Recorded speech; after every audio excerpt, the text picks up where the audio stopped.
everyone, it's me, Sean Capri. I'm glad you're here because you're listening to the most horsepowerful podcast on the internet. It's the Xbox Drive. I'm on a Skype call with my friend, Donnie, the Peanut Butter Cup Reece, and I'm so excited to talk about Xbox. But before we jump on into the show, I want to let you know that you can go ahead and like the video here at youtube.com/carpoolgaming. Hit the subscribe button. You can support the show and everything we do at Carpool Gaming at patreon.com/carpoolgaming, just like Miles of Amanda and Peje.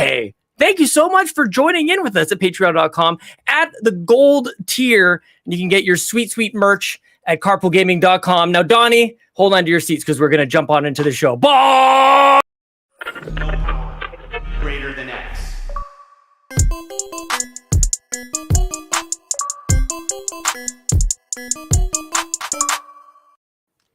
Donnie, Anti-Macro is here to say hi to Donnie, but not to me. Apparently, I know what I did. Oh, man. That's real mean. That's real mean to start things out. Yep. So I guess I'll just turn it over to you. Have a good show, and I'll see you next week. We've lost two hosts. Oh, no! They keep dropping like flies. So what if next week it was just totally different? We could totally, we could do that. Just me and Courtney. Me and Courtney. Yeah, definitely. We'll knock it out. I'm sure it'd be great. Yeah, that'd be amazing. Yeah. Mm-hmm. Dude, I got this this cool baseball jersey from Xbox Canada. It's got my name on the back. That's a sweet deal. It's my gamer tag. Sean Capri. Sean Capri. That's how Imagine if you never changed your gamer tag. Man, yeah, dude. What a jersey. They sent me one. I don't know if they would have sent me one, but thank God we got a do-over on that one on in Xbox land first. Oh, my goodness gracious. Oh, everybody's here in the chat. Devin Tice shouts out Starfield. We will talk about Starfield. Oh, wow. Dev is here. Talk about it. We got tons to talk about, but we're just going to kind of relax this week. I think we're not going to be doing like breaking news. We're just gonna have some sweet hangs, my friend. It's more our thing. Yeah, I think so. I'm slowly infecting the Xbox Drive, making it my own, explore the space. Good. Well, explore the space. We're going to explore space in a couple weeks. Oh, God. For Starfield. Oh, you didn't even mean for that. You don't even know who you're dealing with here, my friend. Oh, my goodness gracious. But here we are. We're live at youtube.com/carpoolgaming. It's a good day. I'm glad to be here. I feel like I thought I had more time in between work and here, but like I kind of just I'm coming in, I'm screeching in sideways, my friend, but here we are. And I need to let you know before anybody else calls us out, I'm drinking a for real Coca-Cola. Wow. Today. For real. Like none of this diet stuff. It was in the fridge and I got a bit of a headache. I think this is going to cure my headache. That's where I'm at. That's how that works. I think so. Yeah. It's the same thing as aspirin. It's medicine. It's really bourbon and Coke myself. That actually is what I should have for I sent the all wife. Maladies. Yeah. Because I made dinner and I worked, and then I made dinner and I cleaned the kitchen and everything. I was like, so I'm cleaning the kitchen, I'm doing dinner, I'm doing all these things. I was like, you are buying a bottle of rum or a bottle of bourbon on your way home. That's what you're doing. That's your assignment. Nice. What kind of bourbon you got? She cheaped out. She went the she always does. She always does. I swear to you, if I send her to the store for like a 12-pack, she brings a 4-pack. Oh, right? Like if I send her for a bag of dog food, like I buy a bag of dog food. Yeah, she buys a bag of dog food. That actually doesn't make any sense, though. Like she does this all the time. The dog food makes way more sense. Everybody knows you buy in bulk. I can understand, seeing a big, like a box of beer or something, and then, like that's a price tag that can be a little scary if you're not used to buying it all the time. You're like, why do I need to spend that much? It doesn't matter. I'm a cheap date. Like I'm a cheap drink. I'm not like a snobby person, so it's fine. She went the Seagram 7, which I'm totally fine with. That's fine. It's decent American whiskey. Might be the first Xbox Drive where we're talking about drinking right out the start. Yeah. Well, maybe you should get it together. It's the start of a new thing. There you go. Yep. But she called and asked, and she was like, "What bourbon do you want?" And I rattled off my favorites. I was like, I like Makers. You can never go wrong with Jack. Do a little Larceny. These are my favorite things. Little Four Roses. Yep. I was like, if you want to cheap out, you can get the I think what I said, the Canadian whiskey. Oh dang. And she came home with Secret. I was like, okay, so you literally went to the cheapest bottle possible. What is the Canadian? Is it Canadian Club? Is that the one? Canadian Club. Canadian Club, the cheap stuff, which I don't mind actually. Canadian Club's pretty good.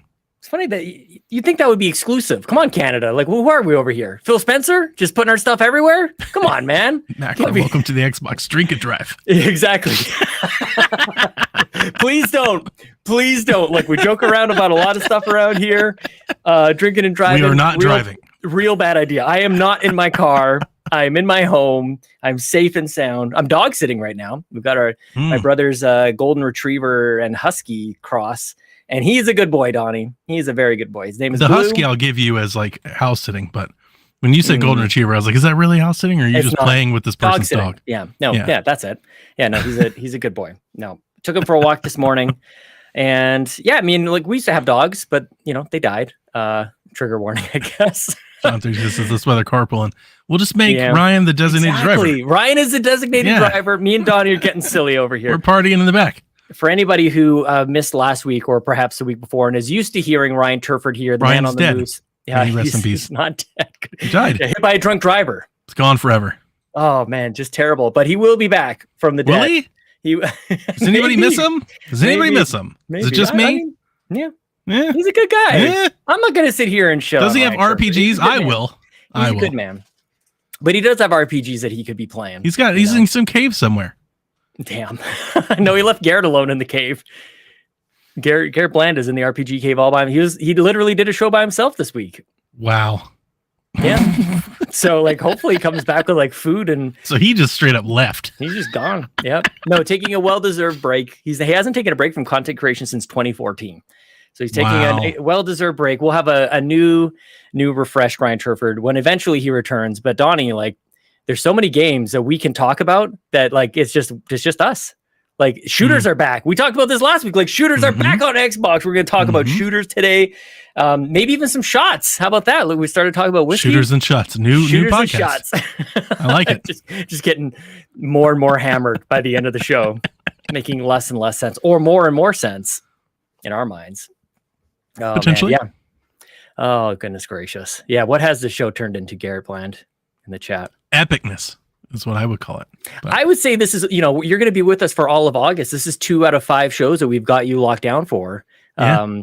And then some, maybe, who knows? I got to sway the ratings my way. Yeah, no, this is good. This is a trial. It's an audition. We're on a journey. Right. We're on a journey. This has always been the end goal. It's the end goal. Okay. Just waiting. Ryan, for the your door days have always been numbered. Okay. Just like the Pac-12, just waiting for the Big Ten to come take it. Absolutely not.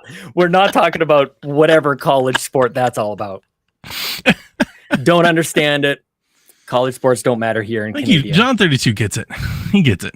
See? Oh, okay. I mean, you said it kind of just funny. NWO. Was it us that were talking about wrestlers in an NHL game? That was last week, right? That was us. That was us. That was the best idea. Look at that's why not a bad idea. More. That's a pretty good idea. A lot of people wrote in about that, Donnie. They're like, that's a pretty good idea. Just dropping elbows on the ice. Dude, I mean, it makes sense. You have fights and all of that. And they all have the idea of like Wayne Gretzky splitting a double team while Bret Hart has somebody in a sharpshooter. It just makes sense. I mean, it's good stuff. Yeah. What if I wasn't thinking of like mixing the wrestlers with the hockey players, but you can do that too. Oh, that's a good idea. Oh yeah. I was just thinking all wrestlers, but yeah. No, not good enough. You need the actual good hockey players too. Yeah, you get like Marty McSorley. But you know who Marty McSorley is? That sounds like the Back to the Future character, right? It sure does. That's what that is. That guy would movie punch star holes through helmets. Yeah, no, he's those guys in the 80s and early 90s, dude. They were a different breed. No, like you pick. It's like an NBA Jam thing. Like you pick your pairing. Like maybe 4-on-4, like 2 hockey players, 2 wrestlers. Yep.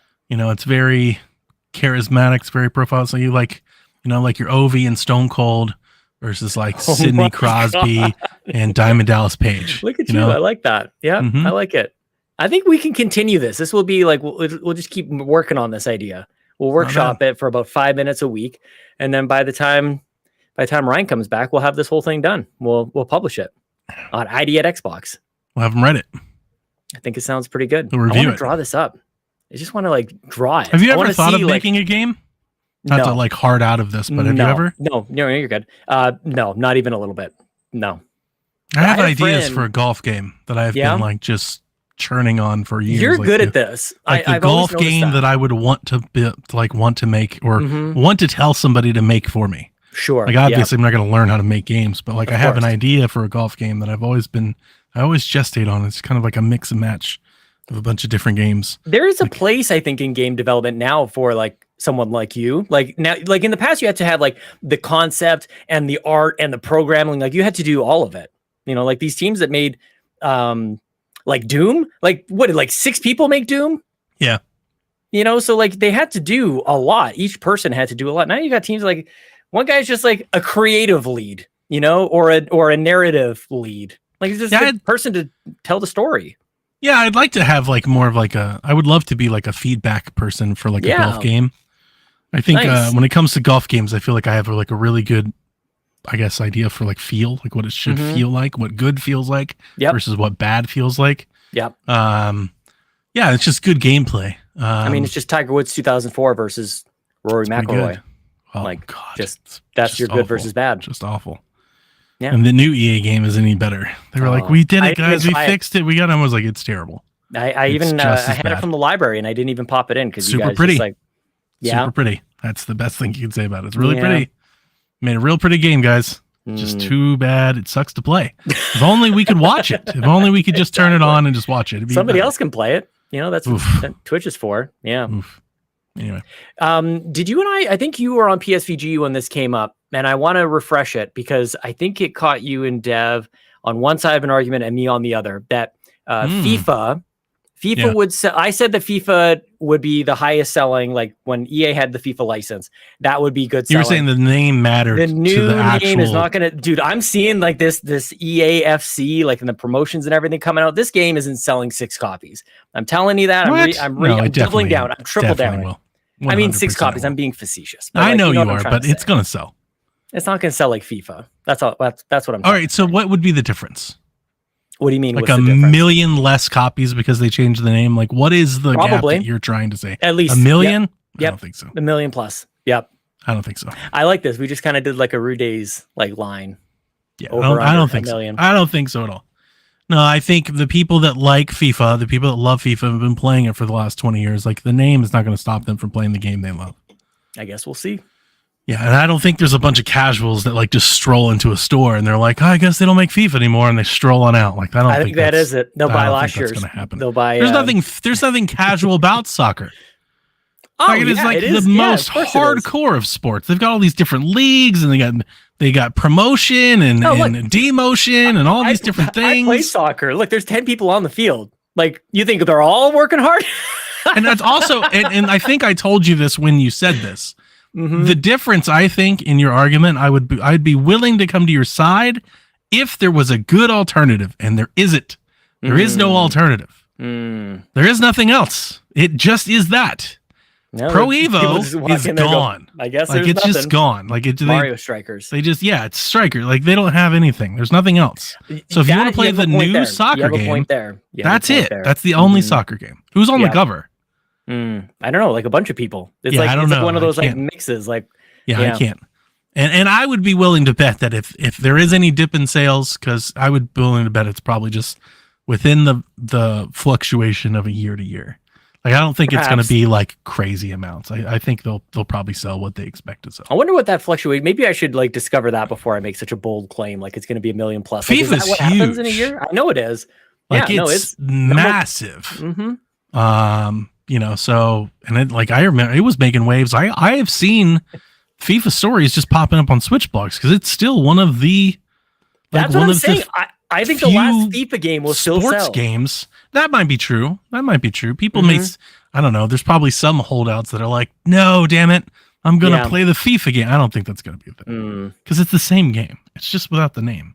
And it's not like a person. My sports background leads me to believe that like people don't necessarily like FIFA either. Like the organization FIFA is like kind of corrupt and awful too. Sure. So like, nope, definitely. Look, I'm not hardcore soccer fans are probably like, this is great. This is much better. Definitely not defending FIFA. Definitely, absolutely not. They might want to buy more copies of. Why not make it like Messi's soccer or something, or I don't know, like one of those guys. I don't know. You know, Messi. I feel like Messi hasn't like attacked. You know, I think the idea of them doing like the shorthand, like calling it, was it like EAFC or whatever? Yeah. They should have just called it Football Club. Like just call it that. EA Football Club. That would have been better. Yeah.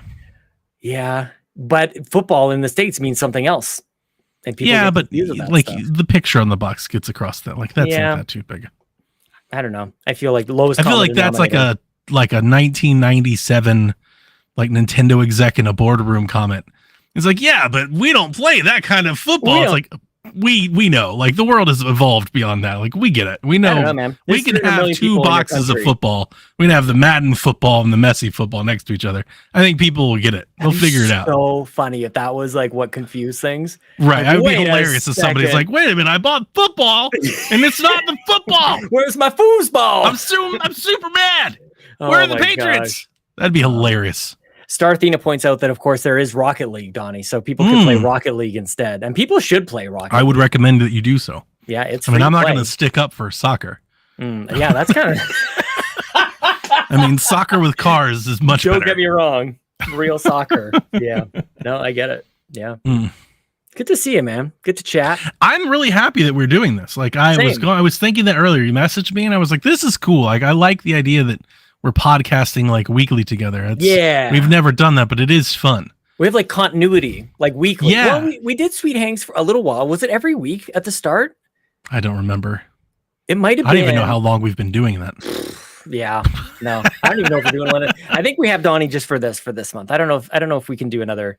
Like Sweet Hanks, for those who don't know, is exclusive content over at patreon.com/carpoolgaming. And Donnie, you and I chat for like 5 hours. Yeah, we just hang out together. Yep. And like, Lord knows what we talk about, but we made such a big deal about episode 300 on the Xbox Drive, going like, it's 300 minutes. That's 5 hours, blah, blah, blah. It's like, that's insane. That's a regular. It really is. Yeah. Once I saw you guys get going, I was like, oh, it's not that big of a deal. But when you told me, you were like, we're going to record for 300 minutes. I was like, of course you are. Yeah. Of course you guys are. Yeah. No, it was one of those things I think I said afterwards, like, I'm like, you guys, you can say no to my ideas sometimes, right? Like, like it's allowed. Because like, it really don't have to go with the flow, guys. Like, just tell me what you really think. Because it really went something like this. Like, how do you want to celebrate episode 300? I'm like, I don't know. Like, you want to record for 300 minutes? Like, yeah. All right. I can tell you that was it. Shaq is coming up on 300, I guess. And I don't think we're doing anything like that. Like, we're just going to roll out of bed one Sunday morning and do the show. What are you guys at right now? 290? I don't know. I know Delvin's got like next 4 or 5 or something like that. I mean, you've gone through about 300 hosts on that show, so you could bring them all back. That's true. Yeah. You got Caro and Jason and Kevin. Mm-hmm. Oh my gosh. Yeah. Garrett Bland also not on the show anymore. Yeah. Who knows him? Who? Yeah. Who? Donnie, I played a bunch of games this week. Did you? What'd you play? I don't know if I'm going to have another week like this for quite some time, actually. Because I finished Planet of Lana in a number, and it was very good. It was very good. Yay! Yeah, very good. Definitely didn't overstay its welcome. I didn't think that it would. I really liked. It's so funny because that feels like a lifetime ago. I played so much since. But yeah, I feel like the puzzles were great, and I was happy with certain things I thought were going to happen and the way they ended up turning out. I don't want to spoil it, but I was worried. Definitely do not. So I'll just leave it at that. And I wanted to tell you that I played on cloud in a couple of different places because I just wanted to kind of see. Hang on. Did you like the set piece moment? I did. Yeah. I actually really liked it. There was maybe 2. I'm trying to think, probably about 2 puzzles that genuinely tripped me up because a lot of it was pretty easy. Like it's, push this boulder or this thing up here so you can get to the other side. But there was one where there was like symbols involved and it actually carried over from like a screen before. Yeah, that one I got, but there were a couple that I had to look up myself. Yeah, yep. I mean, there were a couple that were like, what am I doing here? Yeah. I remember that one. That one I got. Mm-hmm. Oh, really? Yeah. Mm-hmm. Yeah, because there was etchings. That's a memorable one. Yeah, for sure. Mm-hmm. Yeah. But no, I thought it was great. People should definitely play it. It's on Game Pass.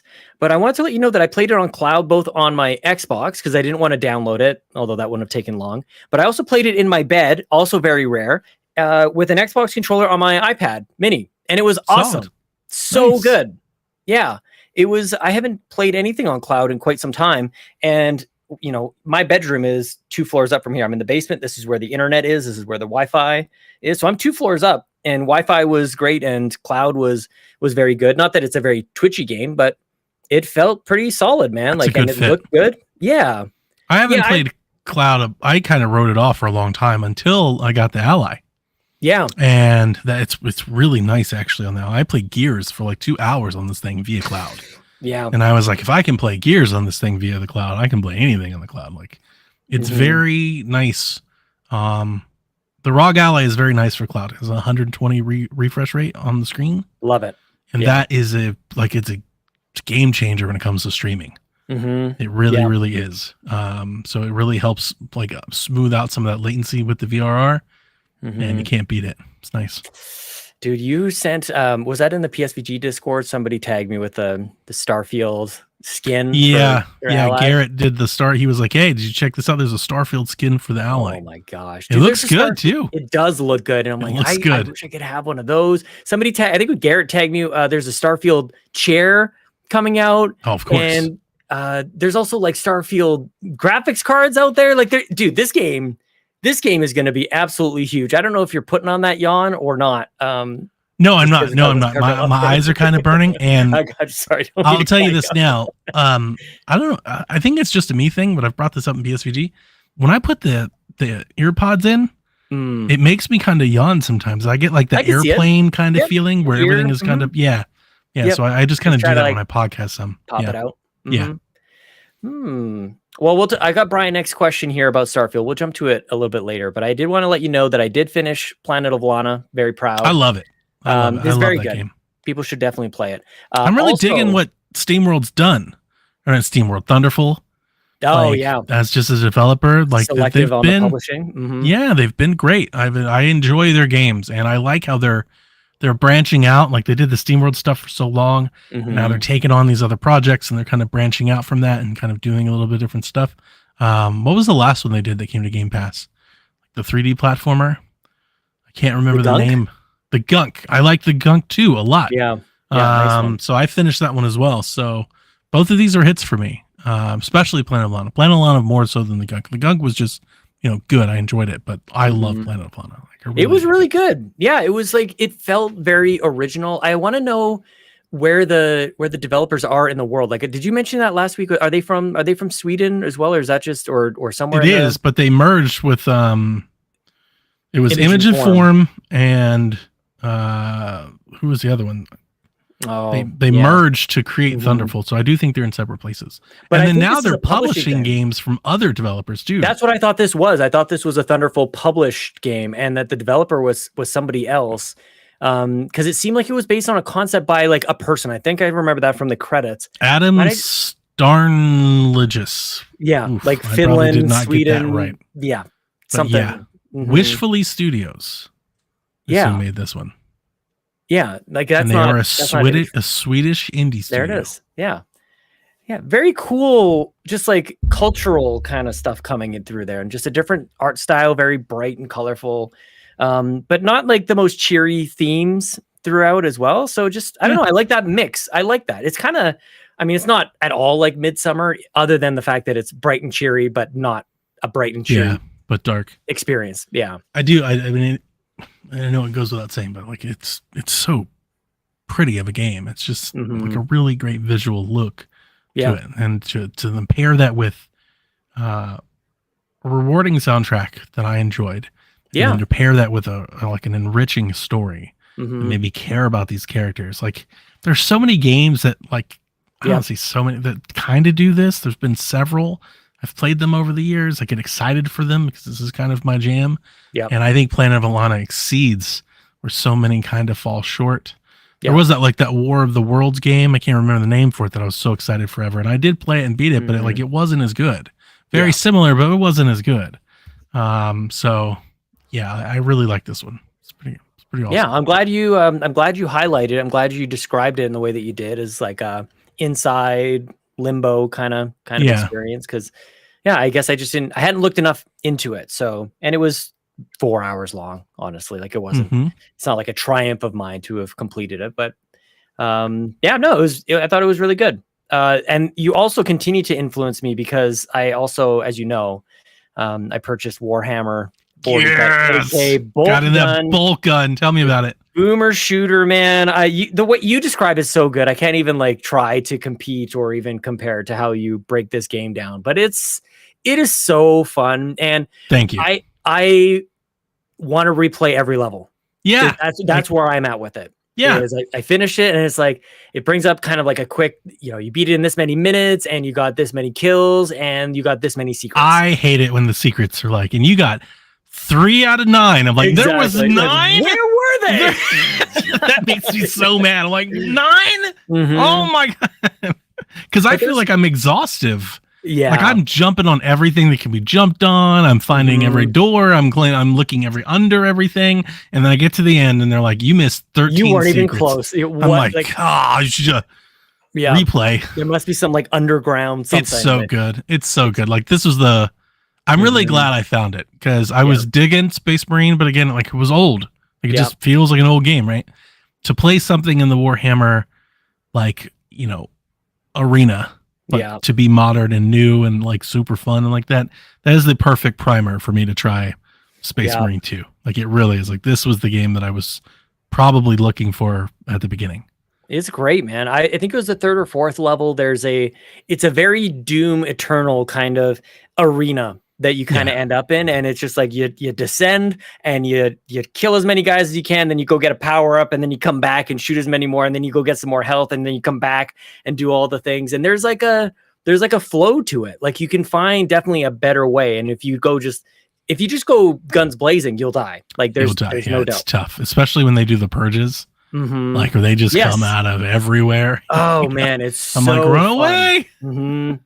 And I know like the game is basically like centered around the bolt gun, like the main one. But things start to open up a little bit, and that is fun. That's honestly, it's kind of one of the big things that I look for in these types of games. Is very similar to in Doom. When you find the next gun, it's like, oh yeah, we got a shotgun. It's like, oh snap, we got a double barrel shotgun. Yeah. And, oh my gosh, it's a rocket launcher. Like it keeps escalating in a way that feels great, and you just can't wait to use that weapon in the next scenario. Very similar to like Zelda. Like you got the hook shot. All right, here's a hook shot dungeon. Like that's the click for me, and man, I love it. It's there's lots here though. Like this is not a short game. There's I think 3 chapters with like 8 missions each. There's like 24 levels, I think. And so I'll be playing this one for a while. And the other thing too, if people are looking for story, look? I love the look. I think it's cool. Me too. Yeah. It has it's kind of like it's purposefully like kind of fuzzy, but like modern. It reminded me. Thanks for bringing it up. It kind of reminded me of a really, really good looking Duke Nukem. Yeah, the way that exactly. It's a very specific kind of graphics presentation that Duke Nukem had that like Quake didn't really. Or Quake 2 certainly didn't. But like the enemies that you shoot or the items are really just 2D sprites that turn with you. Turn to like, the camera. Your perspective. Yeah. No, Duke is a great shout out, and it adds like very Duke-ish like textures, and it's like they're super sharp textures, so everything looks great. But you can tell that they're like, but there's like a retro filter on them. Like they're trying to make it look old. It's kind of neat, man. I like it a lot. Yeah, I love the way that you put that. Like you think about like they just have sliders, and it could be maximum, but it's not. It's all the other way. Like just they're like, no, we got to turn this down a little. Mm-hmm. It looks too good. Lighting is up. Lighting is cool, and enemies are varied, which is awesome. Like it doesn't get. I played it a bit this weekend myself, and I continue to love it. I just love it. I love their hulking nature. I love the stomping and the smashing. I love jumping off of things and landing on enemies and smashing them. Like it's just a great power trip. It's just, man, it's just fun. It's just fun. It's just fun. That's it. That's all there is to it. It's not super deep. There's nothing. It's not groundbreaking. It's just super fun. Guns are good. The enemies are good. Like I don't know. Super fun. Chain swords. Like get over here. We're chainsword and shit in half. Like get in here and have some fun. Like it's just fun, man. Conversation with before we get started, just want to let you know there are chain swords. Chain swords all right, are let me tell you more. Yeah, dude, it's one of those like I don't know that I will play this game from start to finish and like dedicate. Being a commit. I won't be in a committed relationship to this, but I'll play like 1 or 2 or 3. I think that's the perfect. That's how I'm playing. Right? And I think it's the perfect way to do it. Yeah. Yeah. Like there's no need to. There's not it's like a great palate cleanser. It's a great warm up. It's a great send off. Like it's just kind of a great thing to like parry. Because I'm not paying attention to like the little cutscene stories that they're trying to do. No, I watch through them and I'll like. I'm like, oh, it's cool and it looks cool and I'm in space or I'm on a spaceship or whatever. But outside of that, I'm like, who cares? Let's go kick stuff. Like honestly, the thing that the only thing that I'm missing is the ability to kick somebody in the face. If I could just kick somebody in the face, like this game would be game of the year. It'd be the best game I've played all year if I could just kick somebody in the face. Man, well, isn't that a Devolver Digital game that got delayed to next year? Angerfoot, yeah. Yeah, I've played the demo. It's a lot of fun. It's a lot of fun. It's like Hotline Miami, way to do this. but like in 3D, and you just kick people in the face. It's really fun. You kick the door in. When you kick the door in, you can kick the door into people and kick the door into their face. That's the best. It's a lot of fun. There are a few games like that where you can kind of do that, and yeah, it feels great when it's kinetic like that. And I love the power trip. Wasn't there like a fighting game too? Jump Kick, I think it was called, something like that. Kick Jump, something. The Dragon Ball Z thing? I don't think so, but maybe didn't they have them and all that? It was just like a basic, maybe. I don't know. Court Lalonde in the chat. Hi, Court Lalonde says we all love kicking people. Of course. Yeah. It's probably the safest way to attack somebody. You know, like you're not going to break your wrist or anything. Like, you know, people think they can punch somebody, but you can't. I bet you can't. I bet most people listening to this can't punch somebody. I think they would probably fail at punching somebody. It'd be pretty embarrassing. That's cool, I think anyways. So yeah, Warhammer is good. Planet of Lana is good. I got caught up in the hype about Baldur's Gate. Donnie, I spent 3 hours creating a character in this game. I felt like I knew you would. Yeah. I wasn't going to. You probably knew me better than me. Yeah. When I saw that started to go around and really pop off, in my head, I was like, countdown to when Sean and Delvin tell me they're playing Baldur's Gate 3. Like, I just kind of knew it. I was like, they're going to be there. Yeah. No, it's not something I should be doing because Starfield is coming and there's certainly other games. I've been loading up on stuff and Game Pass is still a thing, which this is not on Game Pass. It's just on PC. And it's way too deep for me to understand, and it's going to be way too long for me to complete. Which is why I'm not even. I would not even pay any attention personally. I'm like, I've got nothing for Baldur's Gate. Like, there's plenty of people in this world that can tell you things about Baldur's Gate, and it is not me. Yeah, no, it's it's me. It's kind of got some space fantasy space going on. And some dude, like you started out, and not spoilers, but do you know? I don't even know why I'm asking you this, but Star Trek: Wrath of Khan. Do you know that? I'm super knowledgeable.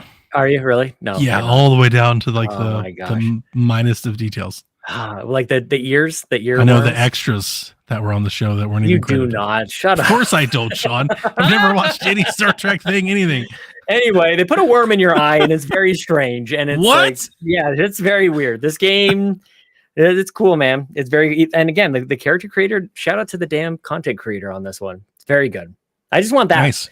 Just give me like content creators and like let me choose backgrounds and classes and stuff, and that's all I want in the game. Because like Lord knows I won't finish this game. When I see people with Baldur's Gate, and they have like the old school like menu at the bottom. It's the same reason I don't really play Diablo. That is so intimidating to me. They're like, look at all these 30 things I've gotten. I got these spells and these potions. I'm like, oh my god. Like, yeah. I'm like, you just heard me. I'm over here. I'm like, but can I kick people in the face though? Like it's just not my. It's just not my cup of tea. I'm not. I really need to I need to be well rested. It's kind of like if I were to like sit down and read. Like it's not just casually. Like I need to be like in it. I need to be like. This is why I think it's good on computer though. Like I think like to play on PC because I need to lean in. This is not a like sit back, relax, and play Baldur's Gate. Yeah. This is like get out, get invested, like, get in. Yeah, exactly. So I remember that I was that way with Xenoblade Chronicles X. That was probably the last time I ever got like I really, really wanted to like be all in on that game. Yep. I printed the manual, user guides, like I read them, I had highlighted notes and everything. Dude, I should just do that. I knew the whole thing before the game came out. I had it all ready. I had like a study guide. Like I was so dorky for Xenoblade Chronicles X. I'm in. I'm gonna get a binder. But that's like what it takes for me to like wrap my arms around such complex games. Like I don't normally have it in me. Totally I gotta like go all in, and I did, and I still didn't finish it. I played 70 hours of Chronicles X, and then I eventually was like, I can't do it anymore. Was that Wii or Wii U? Was that on the Wii U? Yeah. Okay. So you had a little more. You had a little more. So with mechs and stuff. Yeah. Which I was like, this is awesome. Yeah. It was going to be amazing. Super cool. Not good. And no, I love it. It was the time that at the time. So you remember, I played Xenoblade Chronicles on the Wii. Thought it was my favorite RPG ever. Played Xenoblade Chronicles X, And I'm like, this is pretty awesome. Like, mechs and everything's cool. Mm-hmm. Was super excited for Chronicles 2. Super disappointed when I played Chronicles 2, right? Like, and it just goes way downhill from there. And I'm like, oh man, never mind. I thought I liked Xenoblade Chronicles, and I think I just tricked myself into liking Xenoblade. Yarden in the chat says I played 70 seconds of Xenoblade and I was out. Right. That's hilarious. Yeah. It's like, doesn't even get to like the third screen of the first tutorial. And just like, Xenoblade Chronicles X was dope. They had these huge worlds and these huge monsters, and everything was terrifying. I feel like I should have it. It was a lot of fun. It's one out of like 27 games that came out for the Wii U. Like, I must. You'd go around and like place these probes like around the map, and it would like open up the map. Way different than like the towers in Zelda. Like, instead of there being like 8 of them, think of there like 80 of them. Mm-hmm. You know, there's a lot of them. You had to go and do all that. It was a lot of fun. Well, it's funny you bring up Zelda, because I was like reflecting on this. Like, why am I excited and playing Baldur's Gate when I just had Zelda and I can't, like, I'm too stupid for the puzzles? But why am I diving into Baldur's Gate? I don't like that. You keep saying that, but I've seen you play and enjoy Zelda games. You 100% are not too, like, you can play Tears of the Kingdom. I think it would require you turning everything off and just playing Tears of the Kingdom.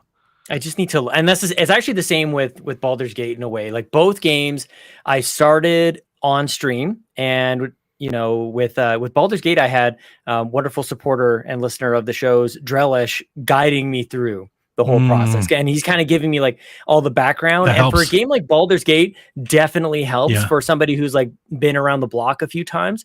And it's very similar to how I experienced Dragon Age Origins, where I had another super nerd friend into D&D, like memorized like advanced D&D rule books and all this stuff, knew all the different pathways.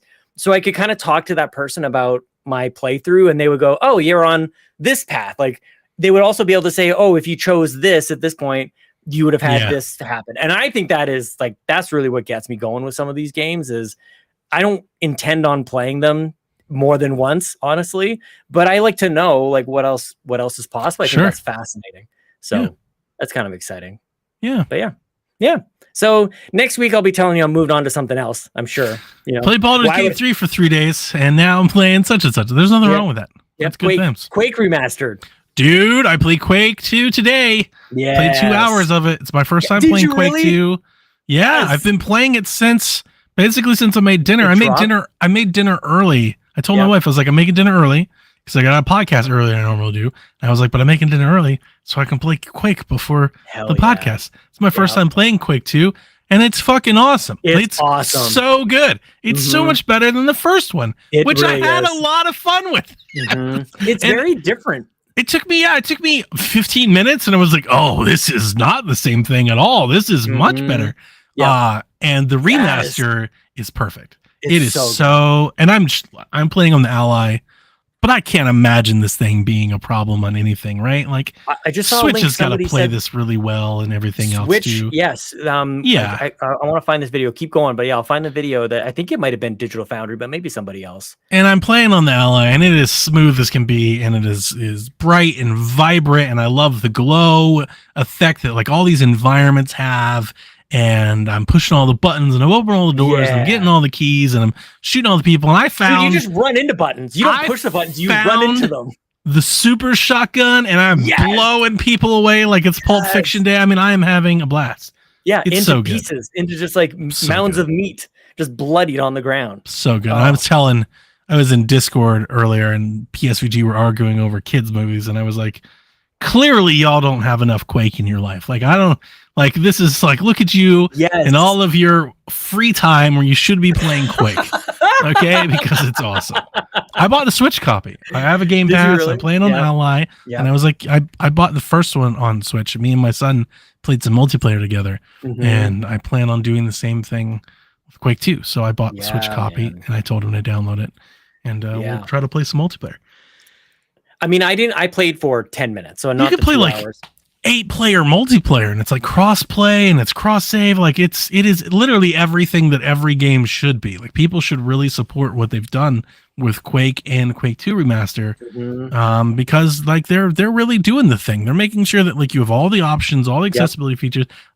As somebody in our Discord pointed out, they put more work into this than Rockstar put into Red Dead Redemption. And that's the sad part is that's true. That's 100% true. Like, you can tell from the opening credits to the cutscenes, the gameplay, it's like, man, the people that worked on this love Quake and they want you to love Quake. Like there's a lot of love There's here. a CRT filter. It just like, pops off the screen. So yeah, everybody should play Quake 2. It's on Game Pass. Quake 2. I'm so glad you like it. It's everywhere. It's $10. Like they put all this effort into it and they're like, but you can basically have it for free. It'll cost you less than every indie game that you know. Like $10? Yeah, I'll that's be buying insane. It. Definitely. People spend more on Fortnite skins. That's crazy. And that is something that we don't really talk a lot about on this show. And maybe there's a way for us to break it down. But like the economies related to gaming, I think are just totally weird. Where like you can legit go play this free to play game, but pay $25 for a skin. But people won't pay $12 for whatever game, or even $60 or $20 for a game. Yeah. Or $29.99 for a game. And I'm in like the same boat. Like I think $50. I love Red Dead. I really do. It's one of my favorite games. And I think what they're charging for what it is egregious. Yeah. I mean, that's insane. Come on, Rockstar. What are you guys doing? So they haven't, I mean, I don't know. Maybe the Grand Theft Auto one sold well and they weren't really burned by their approach to it, but it sounds like this is maybe not quite as egregious, but it doesn't sound like this was done very well. And also not on Xbox. Well, I think it actually might be done very well. It's just they didn't do much. Like that's like the reason it's not on Xbox is because the Xbox version that we have is better than what they're offering. Crazy. The Xbox version. Do you have Red Dead on Xbox? Because I do. Yeah, 360. You can play multiplayer. You can't on the Switch or the PlayStation 4. There's no multiplayer at all. Like, but if you just have Red Dead, if you just have it like you've always had it on Xbox, you can play it in 4K.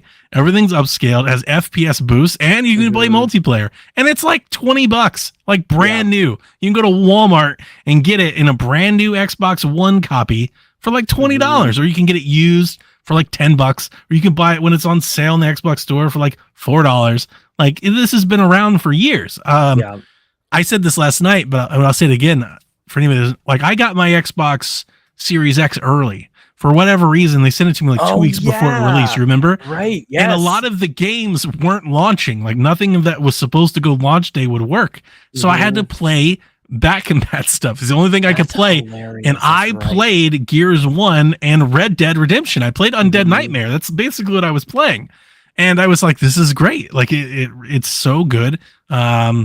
And forever, like that's been my go-to if I wanted to play Red Dead, because I do love the game. I'm not a big fan of RDR2, but I love Red Dead Redemption. And I would love to have a portable version. I would love for it to be on PC. I'd love for it to be on Switch. I'd even open to buying it on Switch.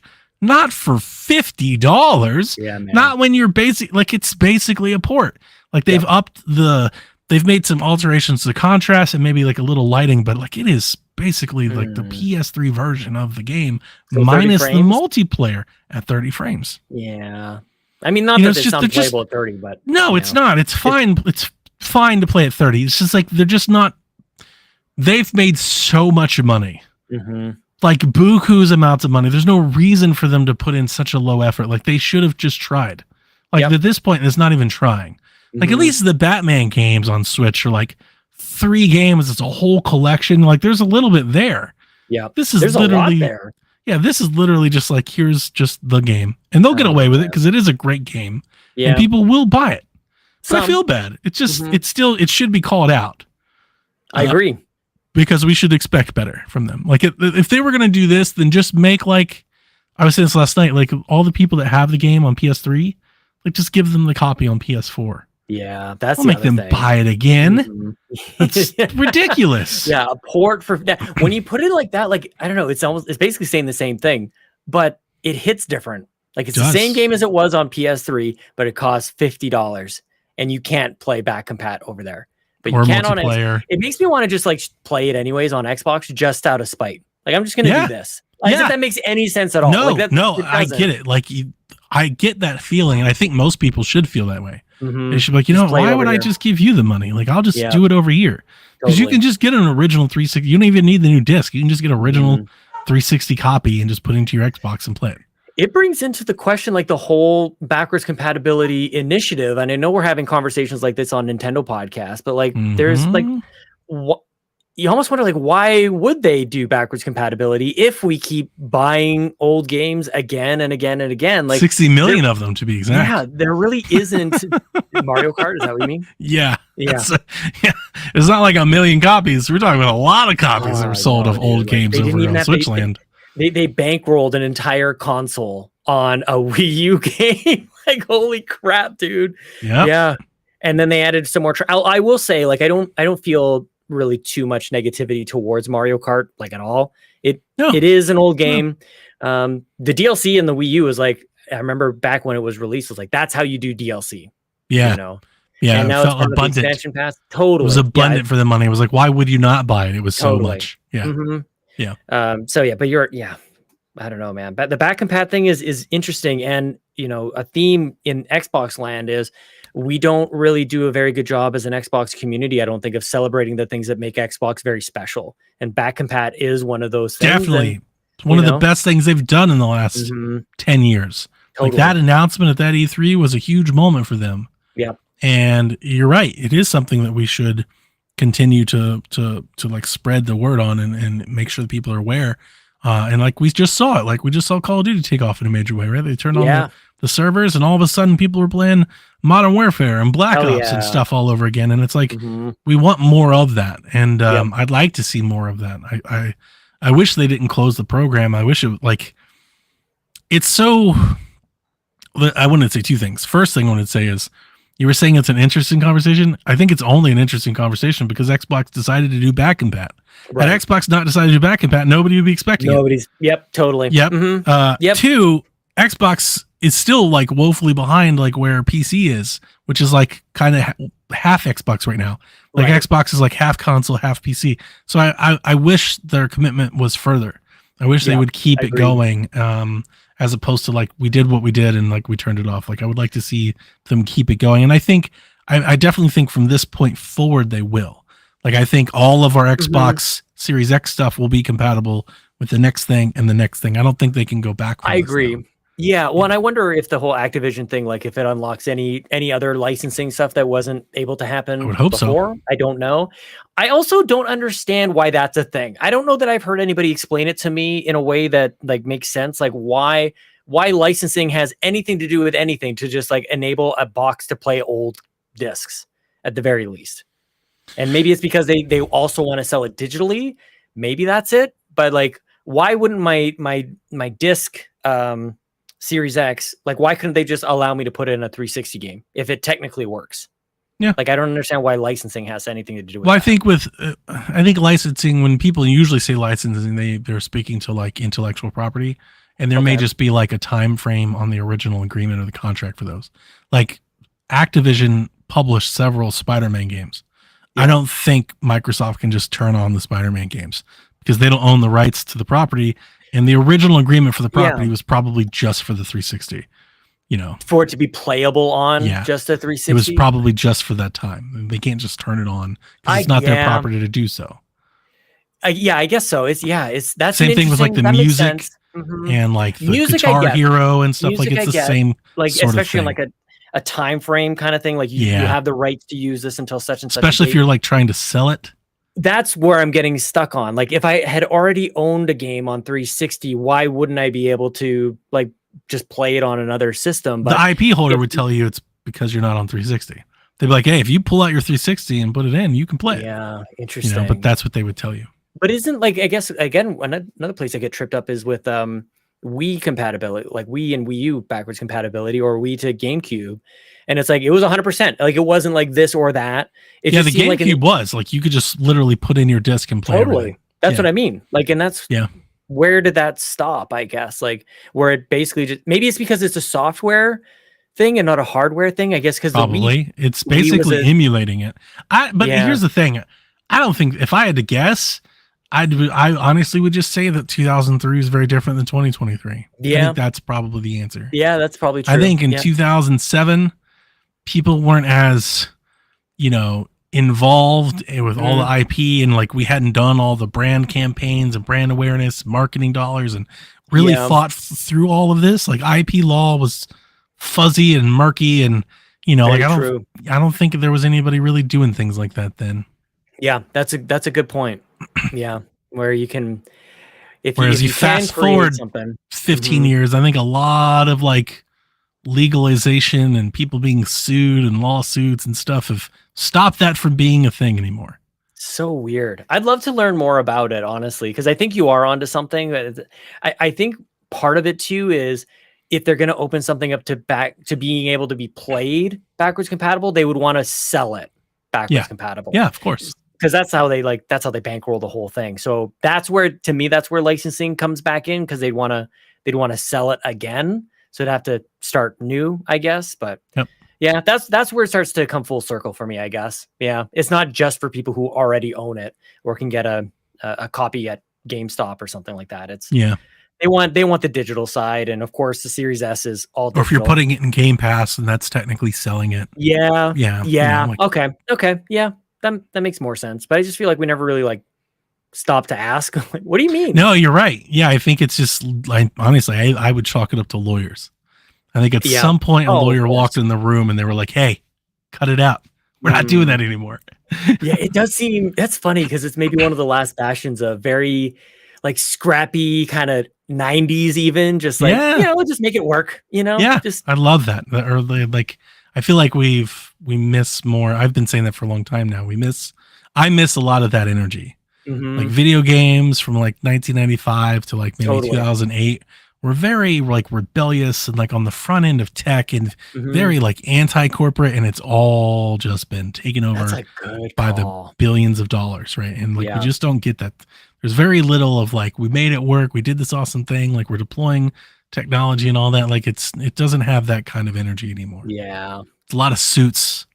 It's a maybe lot of marketing. Why these boomer shooters feel so good right now. It's probably a good point of a good part of it. Just gameplay. It's not like this thing isn't trying to demand 3 years of my life. So you got Warhammer bolt gun. You did Quake 2. What do you think about me? I want a Gears of War boomer shooter. Oh, I love that idea, man. It's so much better than like a tactics or a spin-off. Like absolutely not. Like whoever is doing Quake, let's let them do a Gears of War game just like this. Such a good idea. Yeah. It's really good. It. Yeah, I mean, they can any action game. It's like, okay, what's next? Gears, I think is such a good call. Gears fits.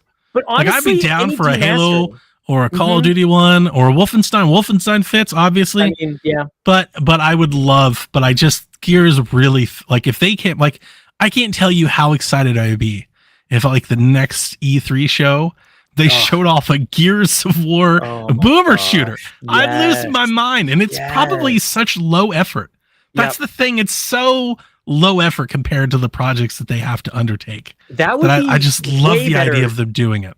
That's what Duke Nukem, that would then occupy the space that I think Duke Nukem would really like wants to, but like you can't do Duke Nukem. Get a couple voiceovers, very paint by numbers story. Don't go crazy with anything. And just make a really fun game with a Lancer, and you throw some grenades and it'd be awesome. It would really be awesome.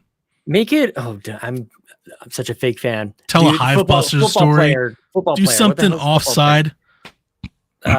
What's his name? Coltrane. Oh my gosh, I'm embarrassed. Dude, a coal-inspired boomer shooter, that'd be amazing. Yep, do that. You could do like a shoulder charge where like they explode or whatever. That'd be awesome. Just lean blood everywhere. That'd be so good. And Gears of War prequel boomer shooter, like before the Hive Wars, like you go back, so that's why everything looks retro. Like you would be amazing if you had like a really beautiful cutscene. Yep. Like an Unreal Engine 5 cutscene. And he's like, I remember back in the days when we got started. And then it flashback as a super old retro looking game. Like I mean, it literally writes itself. It's so easy. Yeah, so easy. Such a good idea. Wasn't there already like flashbacks to him playing football? Like I feel like that's how it starts. Yeah, like there were a few of those. Yeah, just right in there. Oh my gosh, good call, man. I love it. That's my thing. That's the thing I want to will into existence now. Do it. Yeah. We need more, and that doesn't take forever to develop. They don't have to perfect you have a separate team do it. Team that did Warhammer, I don't even know. Like they didn't even belong to anybody. They're just like some fun. Like that's what actually we haven't talked about this, I don't think, but and maybe dance around it in a way. The pursuit to be PlayStation gets you so far away from what you're talking about, just having fun with a boomer shooter based on Gears. Like the pursuit for like blockbuster AAA game of the year stuff means you're not pursuing the stupid fun. Like this is just a riot to play. Video games. Yeah. Video games. Mm-hmm. Yeah. Which is, it is strange because I feel like that's like, at the core, I feel like that's Phil's energy. Like I feel like that's the space he wants to occupy. Yep. But like the demands of like the customer base and the industry won't allow him to be that way. I mean, like you hear him like when he launches Sea of Thieves and Grounded and like these things, like he like this is what he wants to do. Mm-hmm. I Hi-Fi Rush. Yeah. I get it. I do get it. Like there is a competition, I guess, at stake that they have to like try and keep up with. Like you want to be seen on the same level as your peers, but I don't think that means you have to match them one for one, beat for beat. Agreed. All the like time. you can just like you can get there by following like the sound of your own drum. Mm-hmm. Right? You can still end up at the same end. I just hope they don't, because I do think they're gonna. I think Starfield is going to be pretty good, and we'll get to Brian X's question. We'll pin it for now. Forza is going to be great, I have no doubt, and Hellblade, like these are like they're lining up, and things will be good. Forza. But I do hope that they, intersperse still with just video games. Like, don't go after the awards. I think those are that was the Hi-Fi Rush moment. Like that was that energy. That sure. It came out super arcadey game, bright and vibrant, but was fun, super fun, tongue in cheek. Fourth wall breaking, like. It'd be nice to get more of them. Yeah. Yeah, man. Because you can't out PlayStation, and you can't out Nintendo. Well, I wonder, this might be the most fanboy thing I say today, but like, at what point does like even doing PlayStation get like tiresome? Maybe like, is it like, okay, like maybe the way I compared it in Xbox land is Forza Motorsport is so good so often that people don't even acknowledge it anymore. Yeah, it's not and I wonder if that would ever happen in PlayStation land. Does it get to the point where like every game is just like so good that like the excellence that every game has to reach is almost unattainable? I don't think so. I think the franchises are too different. It's not the same thing over and over. They're too different. Spider-Man obviously is going to be huge. And like, people love that emotional like storytelling, but like that cinematic stuff that they get into. People really love that production level. They want those feels.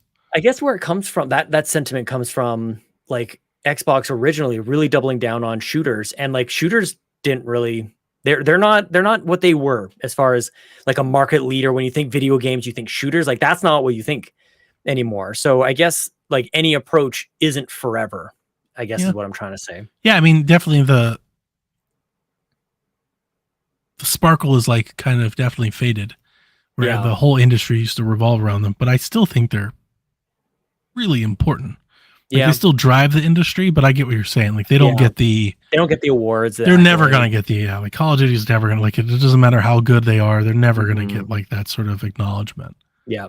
Even though they sell, gangbusters, like apparently that doesn't matter anymore. Well, in the same, it's very much like an Oscars versus like, People's Choice Award sort of type of argument. I love that like separation between the two, actually. I mean, that's really what it is. It's like, there's kind of like this, I don't know, elitist. Yep. Kind of like this, internal group that are like, this is what the best of our medium is. But then there's also like, it's almost like maybe maybe a better representation would be like the Marvel movies, versus like Beau is Afraid or something. Like here's like the artistic movie that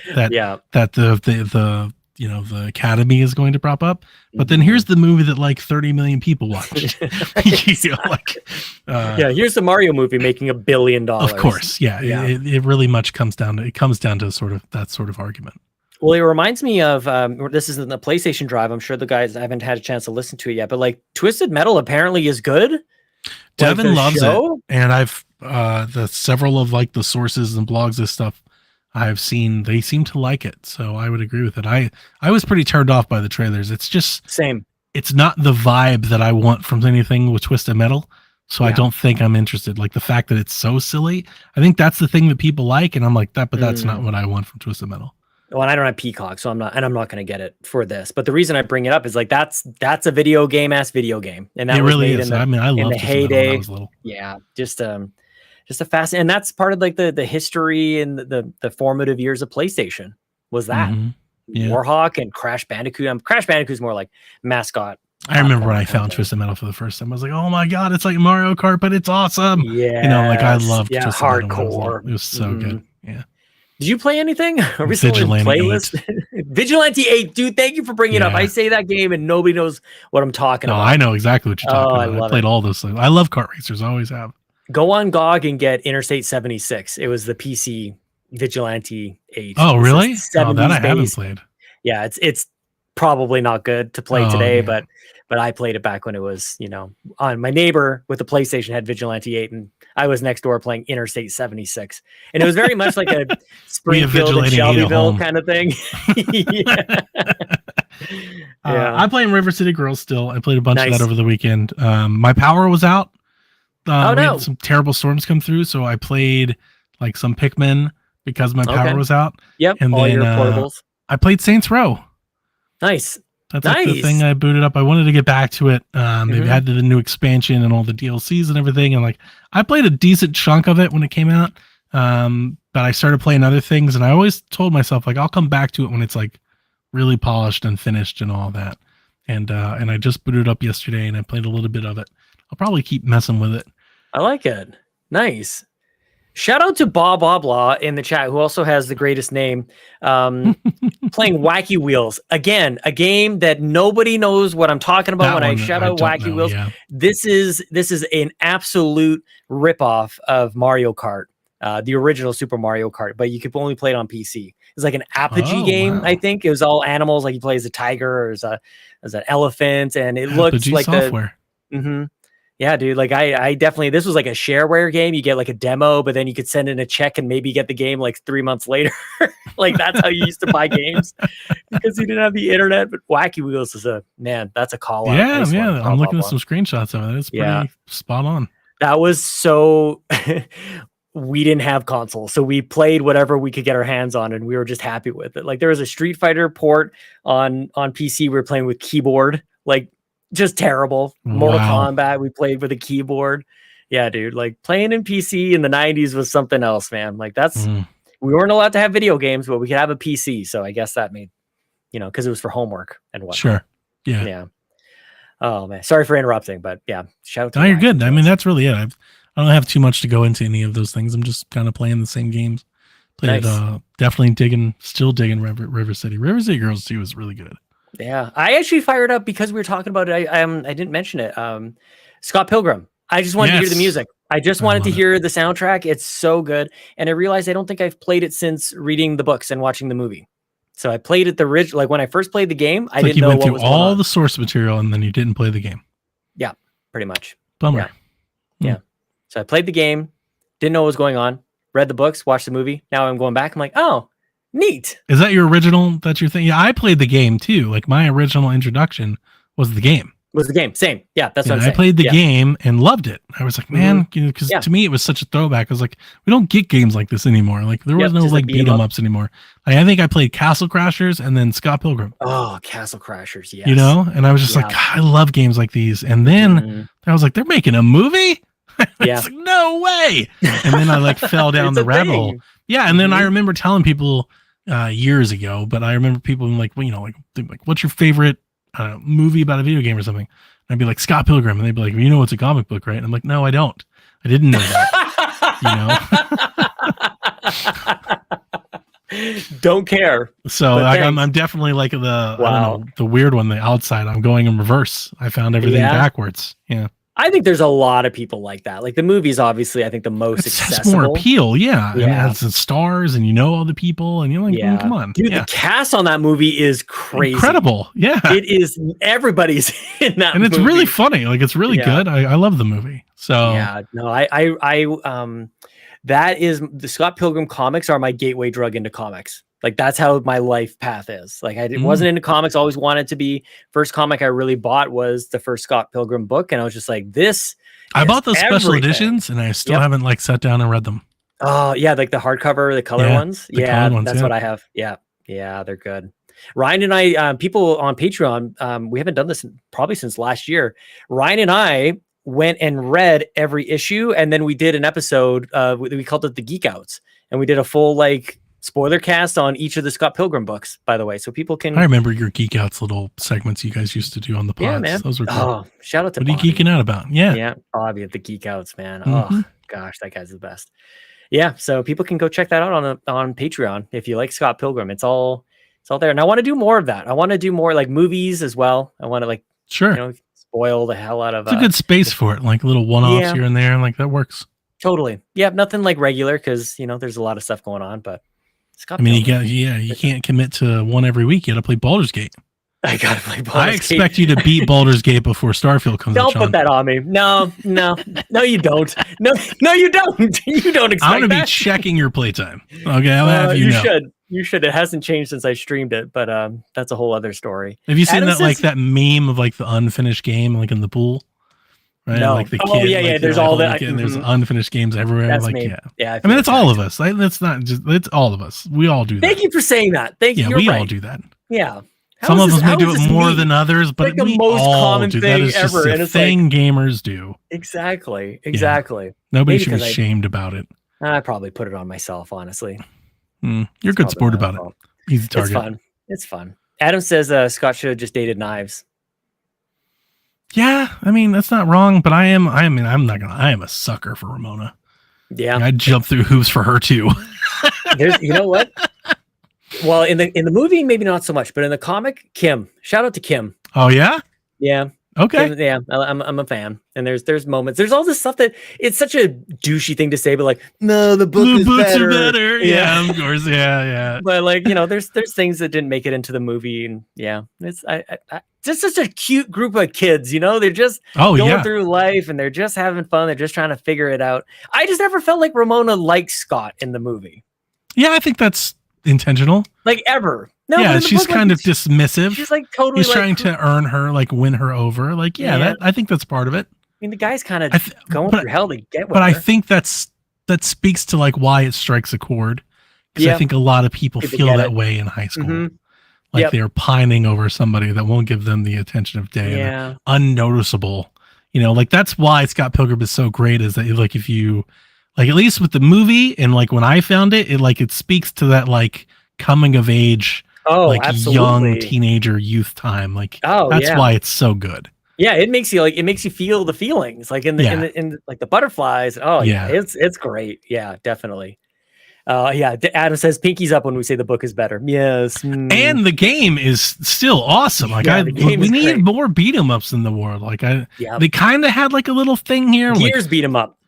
oh, that'd be great. Like Gears can be anything. I heard a Gears- podcast once that tried to pitch a Mario beat 'em up, and I was like, that sounds That's a awesome. great idea.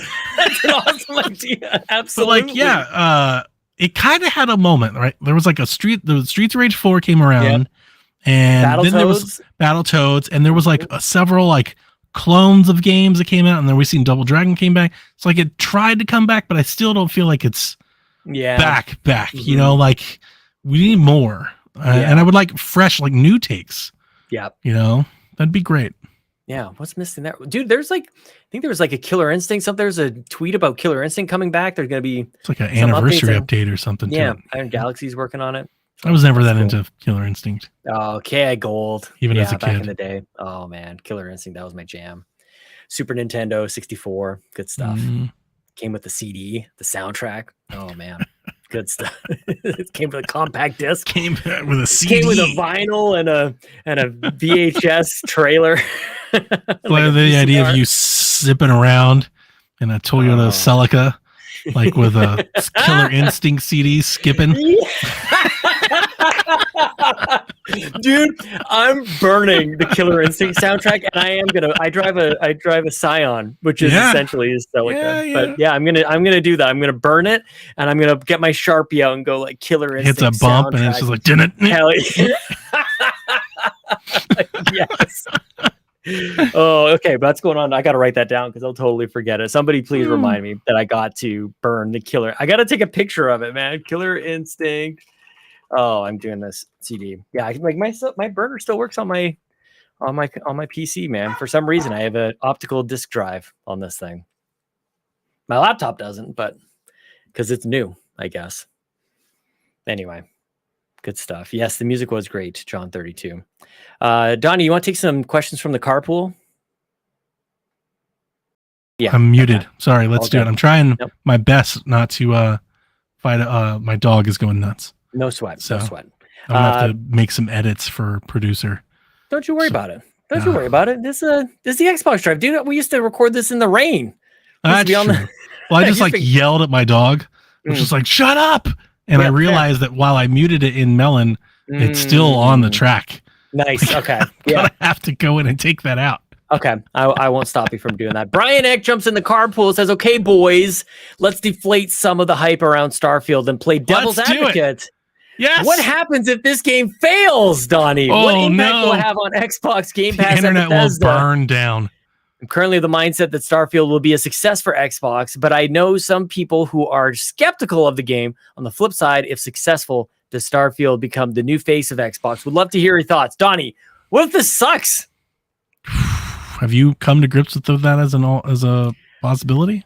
I think that this is one of the most important questions that we need to ask about every single major release. Yeah. What if it sucks? What if it sucks? What if it's bad? I don't think it will be. I don't think so either. At worst, I think it's like meh. Yeah. At worst, it's like average, maybe slightly better than average. Mm-hmm. Yeah, I mean, we have the real example with Redfall. Like that was bad. Like as far as critics go. But I think all of the delays and everything that Starfield got has afforded you better than that. I hope so. Like, had they released this 2 years ago, I think we might have been there. Like, and that was the timeline at one point. I know. Like, oh, that's crazy. And also, did you see they had released somebody did the comparison of what it looks like now the last time they presented it versus the first time they presented it? That I hadn't seen, no. Oh, you got it, Judith. You got to check it out. It looks a lot better, yeah. Characters just alone, they look like dead mannequins in the first time around, and now they. You remember how I felt like the first time they showed it? I was like, "This is it." No, I was with you. This is what we're stoked for.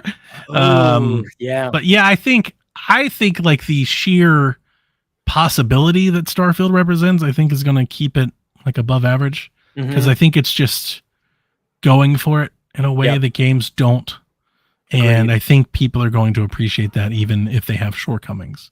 So I'm not really considering the idea that the game is bad. I don't think it will be. Good way to put that. Like it's going for it. And I think that's why people are so enamored with Baldur's Gate, because it reminds me of like a story that released a few years ago where I think it was like Mass Effect and the Infamous games. There was talk about like 5% of people did like the evil path. Right. So like I always play evil and Infamous. I'm evil path. Dude, it's great. It's awesome. I do the same thing in Fable. Right. Well, and that's just it. So like there's all this data apparently that like you and I and maybe Ryan Turford, who nukes Nuketown, there's not many of us, I guess. So they look into this data and go like, well, then we shouldn't build it. But I think what we're seeing with Baldur's Gate, with how popular it is that doesn't actually matter. It's not even that people play it or don't play it. It's like that it exists.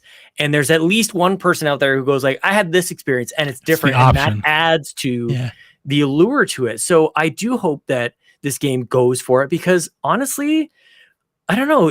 Games have obviously been great over the last couple of years in their own right, but have they gone for it? What a way to, you just put that so well. Yeah. Have they gone for it? No, like, they've all been mostly the same or similar to things we've played before. And I mean, I think that's understandable. Like it's not just games, it's all of media, especially the movie market. Like they're all adverse to risk. They're making $100 million bets and they don't want to miss. So yeah, I think they're all just kind of safe in a way, like on a blue ocean safe strategy, whereas Starfield is very much like, it seems like the product of somebody who really wanted to make a space exploration game. Yeah.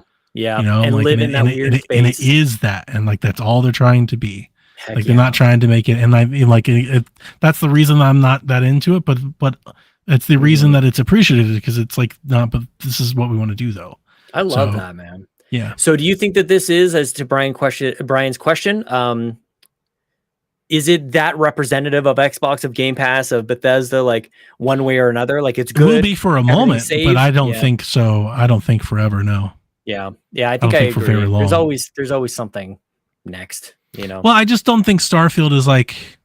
I mean, I don't know. Like Skyrim was a very defining game for the entire industry. Yeah. And it propped up Bethesda, but like I don't think even Skyrim, like had Skyrim been exclusive, I don't think Skyrim would have propped up an entire console. It's just not, it's not that marketing rally around sort of franchise, right? They're almost like one-offs and every one of them is different. You know, it's not a Mario and it's not an Uncharted or like, it's just not that sort of thing. So I would lessen that. I don't think it's Starfield something they can like put on the box for years to come and keep talking about Starfield.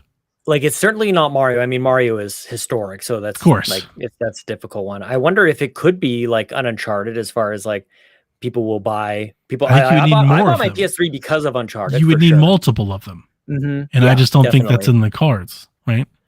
Well, what I'm thinking about too is with Final Fantasy 16, not that was a first party game, but that certainly was an exclusive, sold 3.5 million, and maybe it's too niche because it's JRPG. That doesn't sound right to even say that Final Fantasy would be niche, but like Square Enix was saying, they're not stoked with the results on how that game has sold. And I just wonder, to be fair, they say that about every game. I know. Yeah. But like it is, I will say Final Fantasy is definitely a brand that rallies customers around it. Yeah, like this is, you can piggyback your thing. And I think Starfield can for a year. I think Final Fantasy can indefinitely.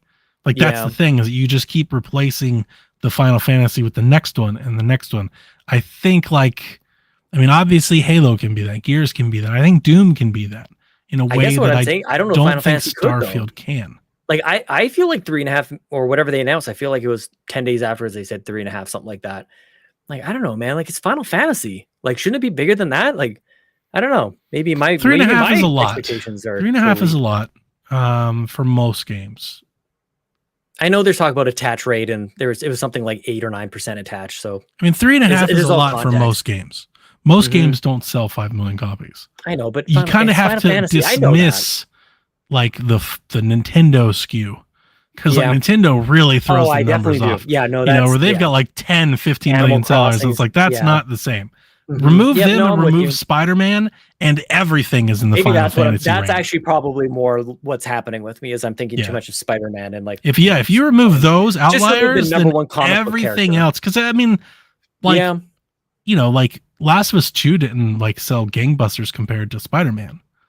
You know, but like Horizon, you definitely can sit around that. Like, you know, like, I mean, here in Xbox, you can't compare any of it. Like, none of these things are selling millions. So the only thing that really pushes things like that is Forza, which is divisive, because people love Forza and they buy consoles for Forza. But then there's all kinds of people that buy consoles that would never want to do anything with Forza ever, right? Because it's a race car game and they don't like car games. So, I mean, I don't think there's a need for a mascot anymore, but there is a need for symbols of what your product represents. And I just don't know how much Starfield, even if it's, let's say it's the game of the year, I just don't know. I think it can be symbolic for now, but I don't think it's going to be symbolic like indefinitely. I don't think it's something they can always keep pointing back to. Starfield. The odds are against it, I think, in a lot of ways for that, because that's a tall order. Unless it becomes a franchise.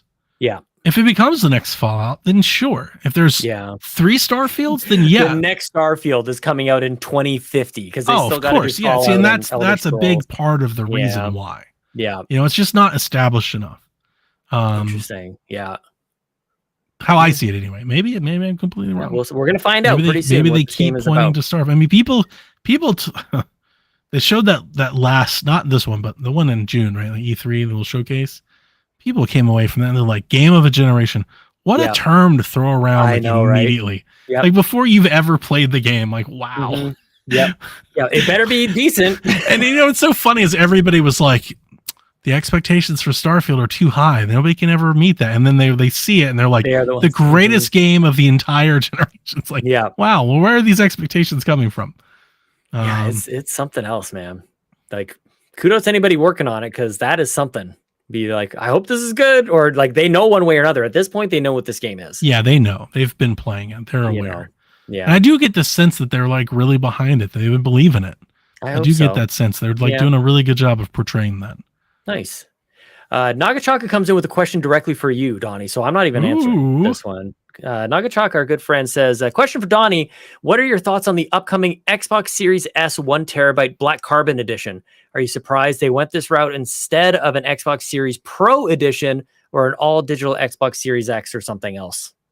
So the rumors have it that your digital Series X is on the way. Yes, bring it And to me. every time I hear about it, I think of you. Yes. I hope they make it slimmer. Oh, yeah. Has anybody thought of that? Yep. Because you remember I said this when the console was originally unveiled. I kind of want a Series X, but like cut in half.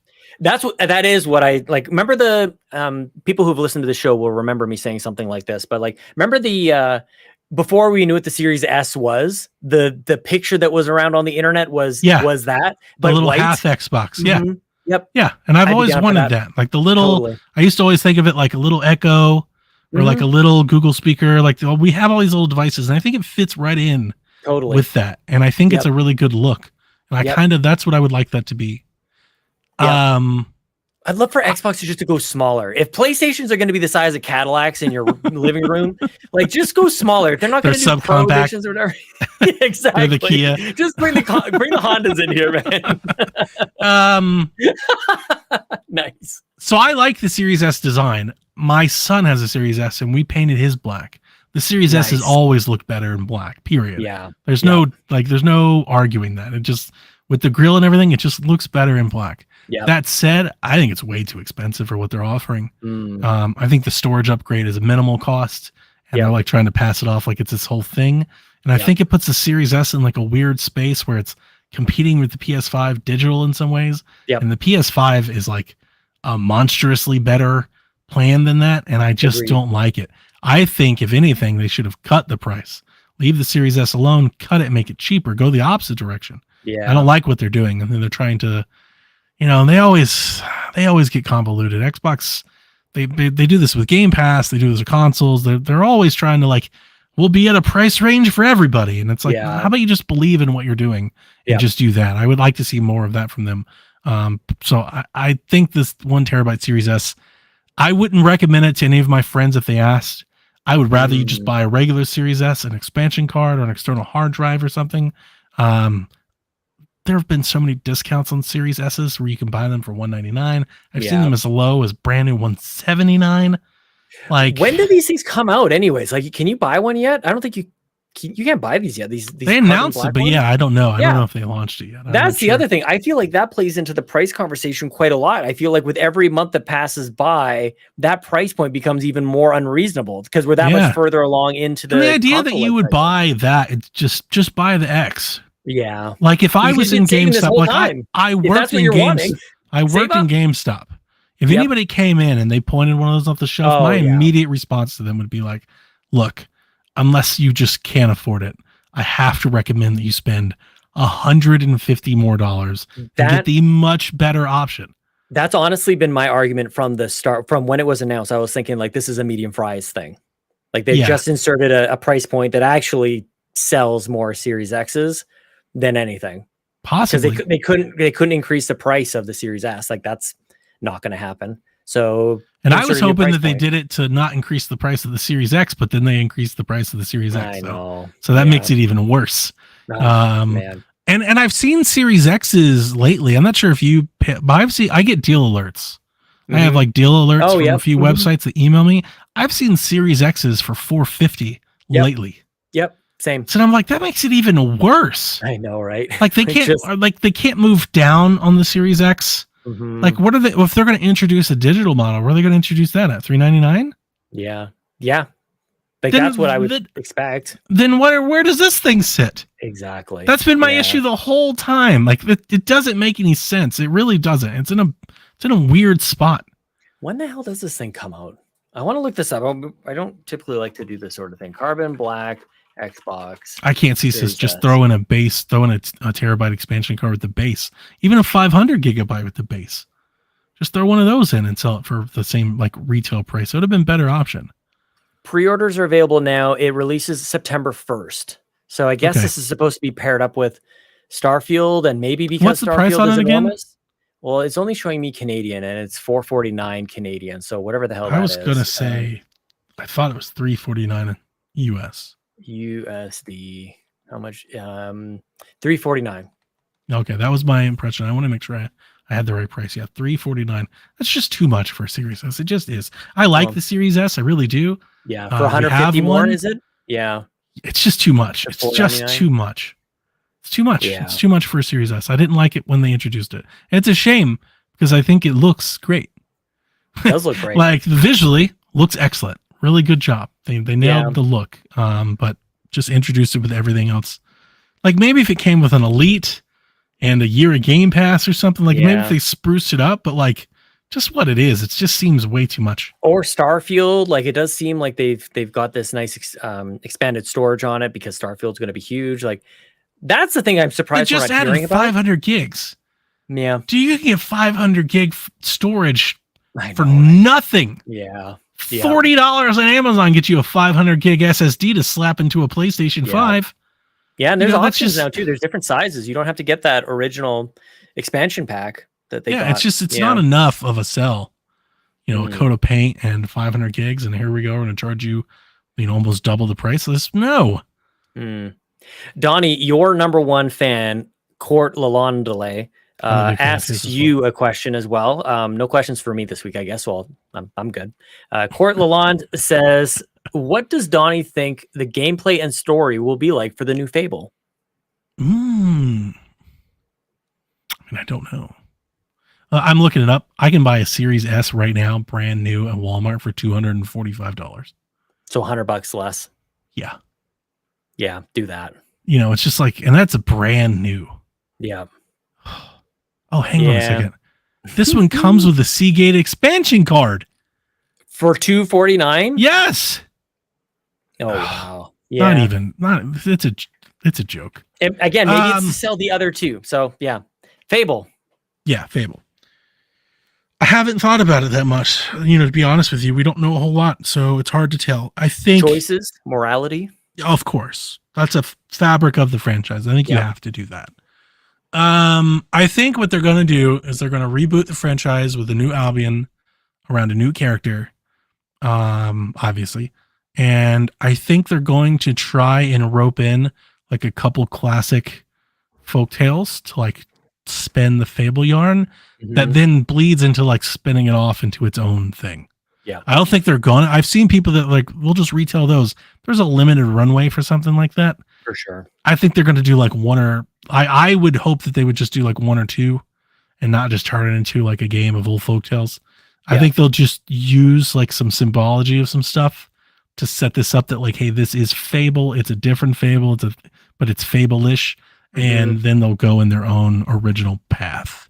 Yeah. I don't expect there to be many references to games of the past or any sort of returning characters or anything like that. Maybe just Easter egg kind of stuff. Like if you know, you know. Yeah. Like that's neat. Yeah. The bigger thing my bigger questions is I would love to know if they're going to have like Fable 3, like you could own houses and own shops and you was like an economy and you earn money and you would level those up and you can marry people. Those are the sorts of things where I'm like, is the new Fable going to do that? Or is it going to be smaller, more linear, more single player focused? And they don't do any of that. I could see them doing that for the sake of like getting a game made faster. Yeah. But I think that would feel significantly less like Fable. Well, it's Playground, I think, is another kind of key component to this question. It's just like, the Forza Horizon team is making this game. Yeah. And it just is expansive, like is what I think of when I think of Playground is, beyond what you think is possible. Like not. I keep worrying that there's like a multiplayer thing that we don't know about. Like that's what I keep waiting for. Like there's some sort of live servicey aspect to it. Yeah. I'm like, oh no. Oh, I keep bracing for that. Yeah. Yeah. For the Xbox shoe to drop. So but they keep, I mean, I don't know how much this means anymore because like the developers at the initiative are saying the same things about Perfect Dark and that's essentially just been on fire the whole time. Yeah. But like when you hear the folks at Playground talk about Fable, it seems like they care a great deal about staying true to the original vision of Fable. Yeah. Like they don't want this game to feel like a hard departure from what was. So that gives me a lot of hope. And we'll just have to trust in them and see. I mean, I've said from the get-go when we found out that they were doing this, I honestly don't think I would trust a developer more. Like, there's not a developer in the Xbox ecosystem that I would trust more to do Totally. Fable. Yep. Like, they're it. And I've said it for a long time. They're the best developer I think Xbox has. So I think they are giving it their all. Like, this is Xbox giving it everything they have to revive Fable. And I just want it to be good. I remember when the trailer came out, there were a lot of terrible things said about that trailer. I'm not going to give them any. I'm not going to give them any oxygen. Oh, don't. Yeah, no. They don't warrant it. But on Reddit, in the Fable Reddit, there were a few people that were making negative reactions, but not like toxic ones. But they maybe had like decent points. And I just kept responding to people, and I was like, yesterday this entire franchise was dead, and you were never going to get another one. Like, I'm not going to show up now and whine about what we're getting. Totally. Like, like, I'm just not. Like, at some point it's going to be different. From the moment this was rumored, I've said it's going to be different. It's not going to be anything like what we know, and you just have to let it go. It's not going to be Lionhead. Like, it just can't. Like, it's a different time. It's a different place. It's different people. It's a different developer. It's a different industry. It's a different Xbox. Every variable that could possibly be different is different. It's all completely different. Yeah. The question is, can they make it? What if it's like Prey? Remember when they did Prey? It's like, this isn't Prey. I'm honestly, that's the thing I'm probably bracing for more than anything else, is when this game eventually gets played. I'm waiting for like old heads in games journalism and stuff to be like, this isn't the Fable we do. And it's like, well, of course it isn't, for all the reasons I just said. It's not going to be. So I want people to like, I would like to hear people being open to that as a possibility. It just doesn't sound like a lot of people are like being open and welcome to something new and something different. And they need to be, because like Halo hasn't advanced because of that. Like, I would say because of the community needing it to be the same. And that's always. what I'm seeing a lot of that. I'm seeing a ton of that from Fable fans. I mean, these are fans. I'm not going to dismiss their fandom. They're fans. Yeah. And that's the part that scares me, because I'm like, no, like I'm holding on to that. It's going to be different. So I'm going to welcome the difference. Like, I want to go into this with like an inviting, welcoming embrace, and not just hate it for what it couldn't be. Can I ask you, like, I want to almost like maybe compare it to like Doom in a way, because Doom was a storied franchise. It's got, it's very important in the pantheon of video games. Sure. Then they bring it back, and it looks like this, and it's just like the music is hardcore and the gameplay is fast and violent and everything. And I feel like what it represents is all like the core DNA, the core essence of Doom is amplified to a new generation. And I don't know Fable enough to know, like, is there a parallel to be made? Is there something like at Fable's core that you'd want to see that just turned up to an 11, and let's see that, and that's how you do Fable? Yeah. I mean, I won't say no. I don't think that's a particularly high bar. It's probably harder to do. Like, I'm just thinking, like, what is it? Yeah, I do think it's harder to do. It's obvious. Yeah, with Doom, it is obvious. You want fast, violent gameplay, blood, shotguns. Like, that's easier to do. Yeah. With Fable, the problem, the challenge is that I think it probably is different for each person. For me, Fable exemplified freedom and exploration in the gameplay, witty narrative and storytelling and dialogue. Almost the dialogue's way more important than the plot.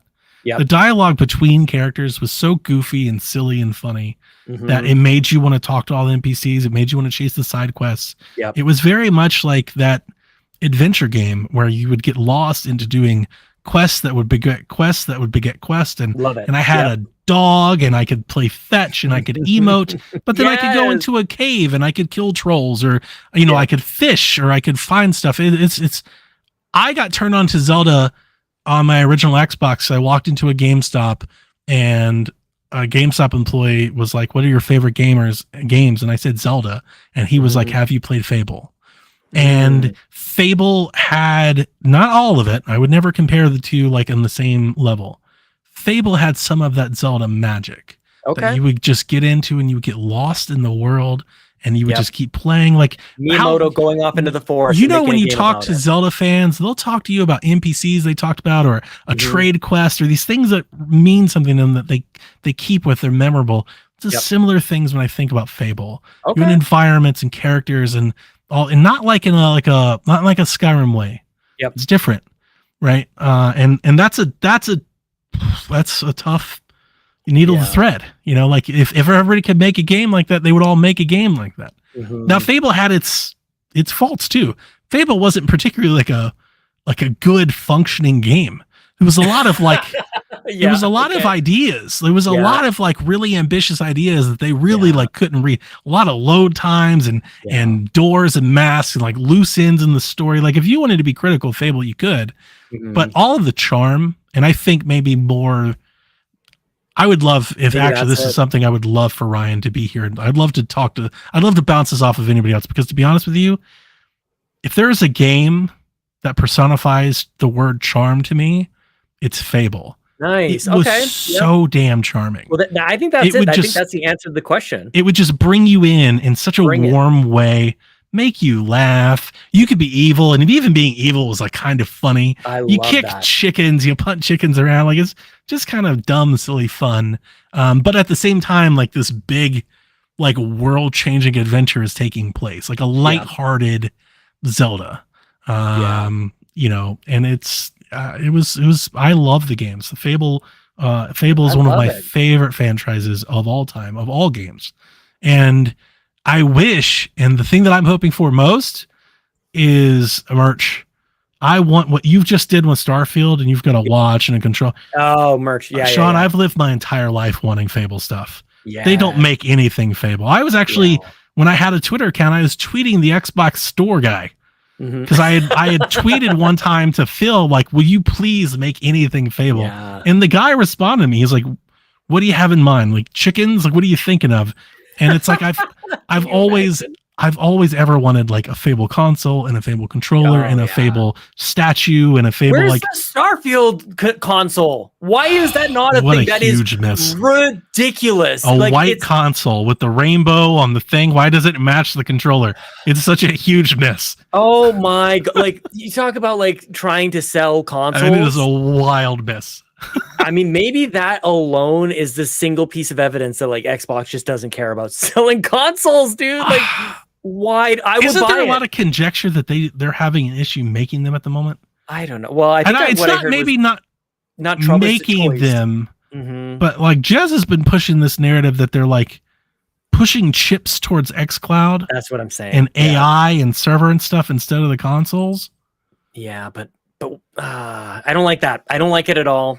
Get more Starfield consoles out there, Series S and X. Like make this huge. Like I don't know. That's very frustrating to me because I would buy one, and I know because I actually instead I just spent the money on a watch, and I probably would rather have had a sweet console.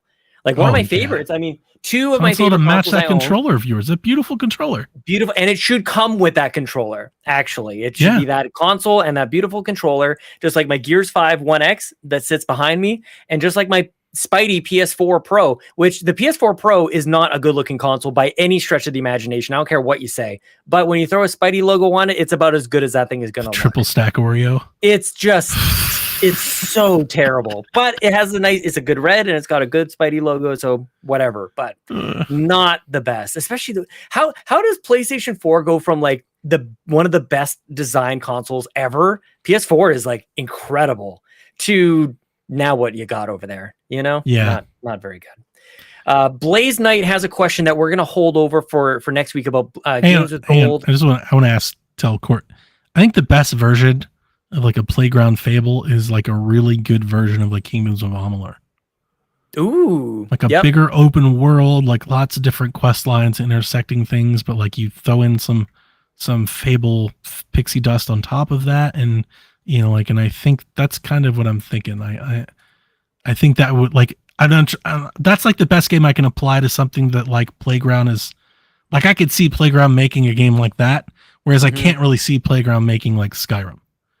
Right, that's not what they do, right? But like Kingdoms of Amalur is kind of Playground-esque, it's kind of Forza-esque. I could see them doing something like that. So like less. I don't know how else to describe that, but like, see, when I think like Skyrim too, I think like choices and dialogue and like interactions with NPCs in like a very stiff kind of way. But you're more like they're guild processes and all that. Yeah, interesting. Are you good? Yeah, I'm sorry. Blaze, no, you're good. Blaze Night, we're going to answer your question next week. Who knows what we got in store for next week, but you're at the top of the list, my friend. We're going to talk about features that are now missing or have been taken away from Xbox. So I will keep that for next week. We'll also be maybe hyping up the Call of Duty train. I thought we were going to do that more today. The Call of Duty is coming. Maybe we just close on this. Modern Warfare 3 was the last game. Not Modern Warfare 2. What was it? Oh, it was Cold. It was 2. No. It was Modern Warfare 2 was the last game. Yeah, like that doesn't. It's not how this is supposed to go. It's supposed to get like a Black Ops or something. Yeah, you want to rotate. Yeah. Yeah, exactly. So I'm like, is this right? But yeah, Modern Warfare 3. It was supposed to be DLC, or it was pitched as DLC, like originally. That's the thing that people are not really. Yeah, like there was supposed to be like a story expansion to Modern Warfare 2 that was going to like change up multiplayer a little bit and all that. Yeah. And then something changed, and they were like, "Nah, we're going to make it a game." Love it. And I'm pumped, man. I think we might be the only people on the internet. Yeah, a lot of people don't like that. They're very upset that that's the whatever. case, People, dude, this is the cycle of Call of Duty. Don't care. I do want to. I want to get hyped about Call of Duty maybe next week. Yes. So hopefully nothing else crazy. Well, we get the unveil trailer. The reveal trailer for Call of Duty 3 will be next week. This week, like this day, right? That makes way more sense for us. It's a week from today, I think. Okay, so we have the announcement. announcement. We can watch the trailer, and we can see Makarov and Price and Gaz and everybody, and we can get ready to go kick his ass. I'm so excited. I love Modern Warfare Remastered. Yeah, it's so good. The reboots, both 1 and 2, I love them both. Yep. And I am very excited. But I only play for the campaign, so I am that guy. Well, I shouldn't say only, but I do play for the campaign, and yeah, honestly, it's so funny. There's supposed to be some zombies in this, like a nice big zombies thing, and like that does get. I do like me some zombies. I'm excited for the people who are excited about zombies. They lost me after the first one, basically. Like it got so complicated. Maybe I was playing it wrong, but I don't know. I could try it again though. Okay. World at War was the first. Anyway, we're gonna go down the rabbit hole of Call of Duty zombies next week. Oh my goodness gracious! Well, we might be the only Xbox podcast on the entire internet who's even addressing and acknowledging that Call of Duty exists. But not only are we doing that, we're gonna throw a little love to Call of Duty. It's good stuff. Quake 2 remastered, Call of Duty shooters are back. We love those shooters here on the Xbox Drive. Maybe Ryan Turford will come back one of these days. Donnie, Reece, do you have any closing thoughts before we say goodbye to everybody here? No, man, I'm excited. Everybody play Quake. Play Quake. Play Red Dead Redemption on Xbox. It's better. Yeah. Laugh at everybody else. Next week it comes out, and I want everybody just take pictures of your copy and play it. We're like, what's all the buzz about? Yeah, man. Yeah, I'm with you. I love it. Follow Donnie, I guess, on Twitter at PSVG. That's probably the best thing. I don't know. Sure. Yeah, twitch.tv/PSVG. Yeah, follow the outlet.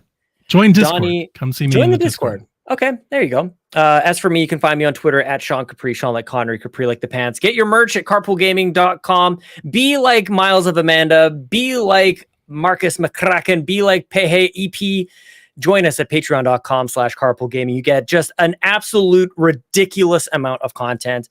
Like the Nintendo Drive post show where Donnie, I may or may not have recorded the podcast from the shower. So you can tune in, check that out. If that's appealing to you, that might say more about you than anything else, but enjoy patreon.com/carpoolgaming. I think that's the end of the show. Be sure to like it if you're watching on YouTube, and I will click the button now to close out the show. Bye everybody. No power greater than X.